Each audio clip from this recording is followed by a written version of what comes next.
Right form of ভার্বের একটা গুরুত্বপূর্ণ রুলস নিয়ে আজকে আলোচনা করব।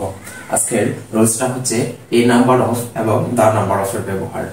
এ নাম্বার অফ এর পর ফ্লোরাল নাউন দিব এবং ভার্বটা দিব ফ্লোরাল, আর দা নাম্বার অফ এর পর ফ্লোরাল নাউন দিব তবে ভার্বটা দেব সিঙ্গুলার। সর্বদা এই রুলসটা মনে রাখতে হবে, খুব গুরুত্বপূর্ণ একটা রুলস। যেমন উদাহরণে আমি লিখে রেখেছি এ নাম্বার অফ স্টুডেন্টস আর অ্যাবসেন্ট।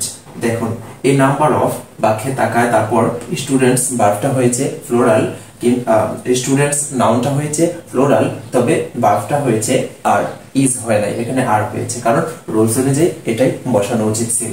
2 নম্বর উদাহরণে আমি লিখে রেখেছি the number of students is increasing.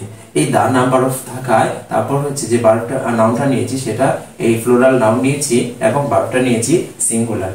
তারপর 3 নম্বর উদাহরণে আমি লিখে রেখেছি এ নাম্বার অফ কার্স।